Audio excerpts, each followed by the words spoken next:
The first time I saw her, I thought I had misread the mission brief. A massive hall, soaring ceilings that shimmered like liquid metal, and at its center, a being of such presence it made the human concept of royalty feel like a kindergarten game. She was an alien queen, but not like the illustrations I'd seen in my briefings. Her skin was iridescent, shifting colors and patterns that seemed alive, not just reflective. Her eyes, or whatever she had instead of eyes, glowed like twin lanterns, piercing straight through the bravest soldiers. And yet, there she was, kneeling by a fountain that had no water. Or, at least, not enough to satisfy the apparent thirst radiating from her. That thirst, it was unnatural, almost a kind of hunger that seemed to drain the room of its heat. My squad froze, every soldier aware of the unspoken rule. Do not act. Do not speak. The queen was not to be approached without explicit instruction. I, however, was not the kind to follow instructions very well. I had been sent to the planet Veratus, 9 as part of a diplomatic corps, primarily as a human observer to ensure negotiations didn't go sideways. My colleagues were equipped with holographic translators, energy weapons, and a meticulously calculated understanding of Varathian etiquette. I had a canteen, just a standard issue, slightly dented metal canteen filled with water. The moment she crouched lower, her massive form lowering toward the fountain with an unearthly grace, I made a decision that would brand itself into the memory of everyone present. I stepped forward. Wait, someone whispered behind me, though it was more a breath than a word. I ignored it. The moment I reached her, I lifted my canteen and said, I have water, if you wish. For an instant, nothing happened. The hall itself seemed to inhale. The queen's gaze snapped to me, and though she made no sound, I felt it reverberate against my chest. I handed her the canteen, careful not to stumble or spill. Every nerve in my body screamed at me to stop, to retreat, to let someone else handle the impossible. She accepted it. And then the room went silent. Not just quiet, silent. Every hum of machinery, every murmur, every breath of every soldier disappeared. It was as if the universe had pressed pause to watch a human offer a canteen of water to a creature who could have annihilated us in seconds. The queen's form shimmered brighter, the colors of her skin flowing like molten glass. She extended a limb, tall, elegant, impossibly jointed, and tipped the canteen. Water poured from it, and she drank. Slowly, reverently. When she was done, she set the canteen down on the metallic floor. And then she spoke. Not in words, at least not at first. It was a series of vibrations, low tones that made the walls hum. Yet, despite not understanding her language, I felt the meaning, gratitude. Gratitude, and something more. Curiosity. Human, she said in a voice that was both everywhere and nowhere. You have done what none dared. I swallowed hard. I just offered water. Not just water, she replied. Life. Courage. Understanding. The hall remained silent. The diplomats from my team were frozen, their mouths opening and closing as if trying to form words that the air itself refused to carry.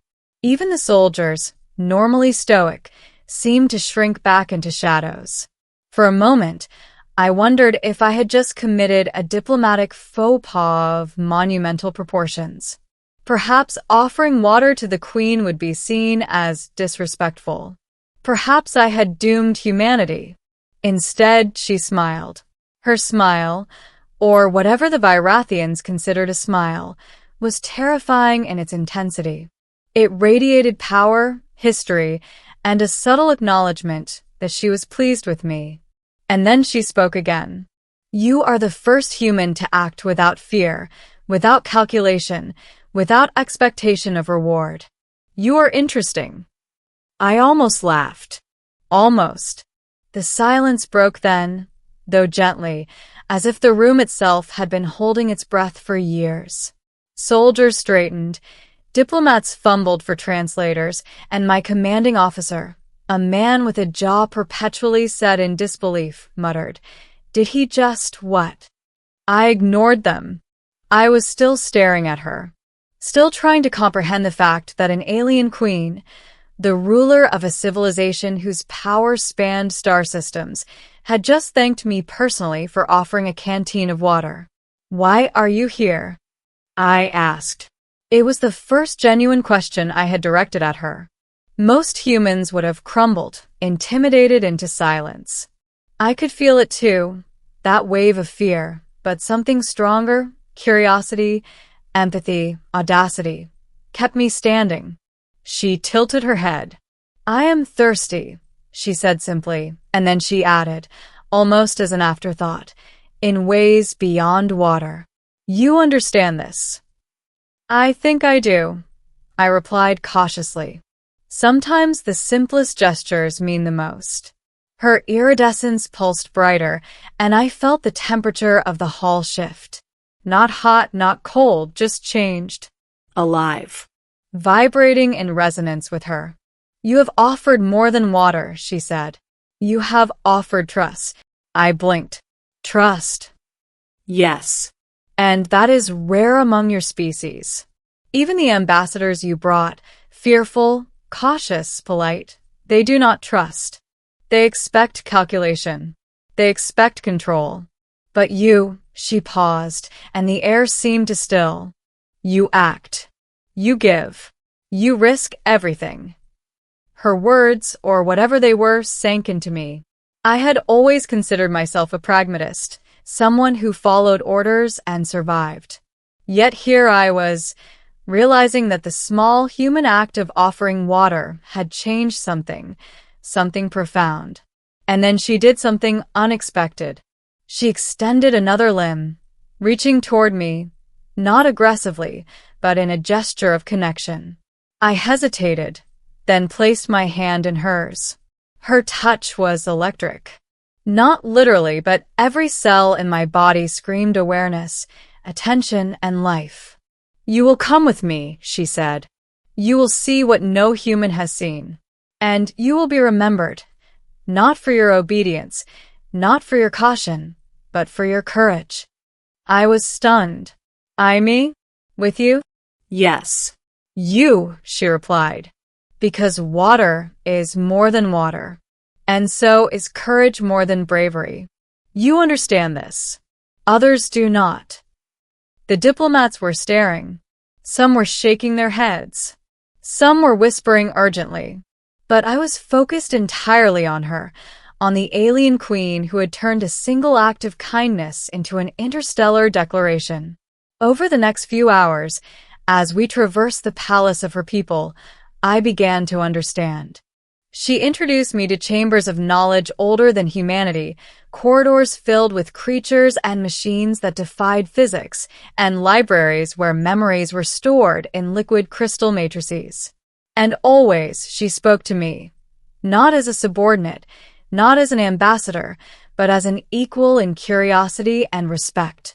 By the time we reached the central observatory, a sphere of transparent alloy overlooking the twin suns of Aratus, 9, I realized that my simple act had altered the course of interstellar diplomacy.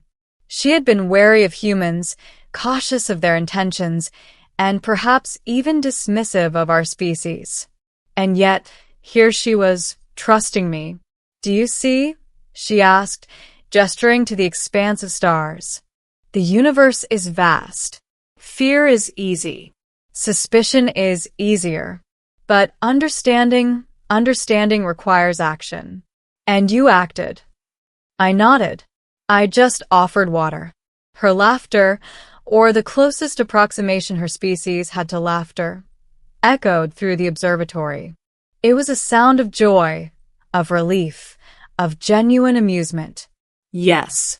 And yet it changed everything. Later, in the privacy of the observation deck, she spoke again. "You have the courage to act human. That is why you will be remembered. That is why you will walk beside me as we open the doors of the cosmos to your species." It was a statement that could have gotten me killed in any other context. Yet I felt no fear, only awe. The day ended with a ceremony I barely understood. My canteen, now polished and preserved, was placed on a pedestal in the central hall, a monument not to my bravery, but to the act itself. The hall, once filled with soldiers and diplomats buzzing with protocol, had gone silent when I offered the water. And now it was silent again, filled instead with reverence. In the weeks that followed, I traveled with her, learning, observing, and sometimes daring to act in ways that surprised even myself. I realized that the universe was not just vast, it was alive, responsive, and shaped by gestures small and large alike. And the alien queen? She never forgot. Every mission, every council, every negotiation, her presence reminded everyone that trust and courage could shift the course of history faster than armies or weapons.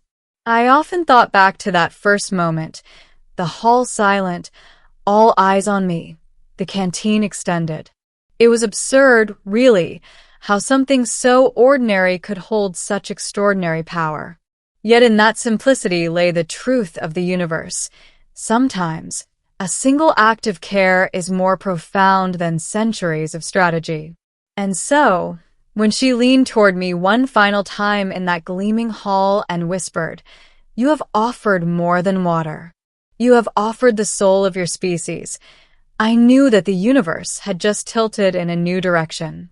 Not because of force, not because of conquest, but because I had dared to offer a drink to a queen. The hall went silent once more, but this time it was not out of fear. It was out of recognition, because sometimes the smallest gestures echo across the stars. As the twin suns of Veratus, 9 dipped below the horizon, the hall glimmered with reflections of molten light, each shimmer echoing the promise of a new era.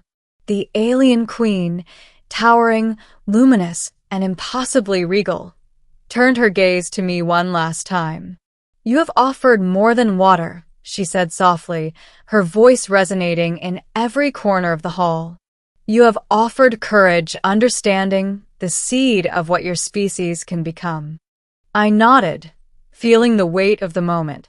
For years, humans would speak of this day, not because of treaties or technology, but because a single human had dared to act without fear in the presence of a being who could have ended him instantly. Then, without ceremony, she extended a limb toward me. Not a command, not a gesture of ownership, but an invitation. I took it, feeling a pulse of energy that was neither dangerous nor threatening, but profoundly alive. The hall went silent once more, not in fear this time, but in awe. Soldiers, diplomats, and beings from across the stars witnessed it, a bridge formed between species, born from an act as simple as offering a canteen of water. And as she led me to the observation deck, overlooking the infinite expanse of the cosmos, I realized that nothing would ever be the same. Not for me, not for humanity, and perhaps not even for the alien queen herself.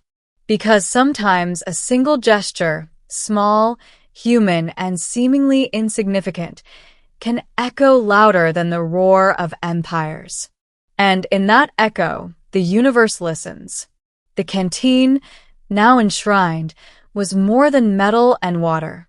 It was a symbol, a reminder, a proof that even in the vastness of space, empathy and courage could shape destiny.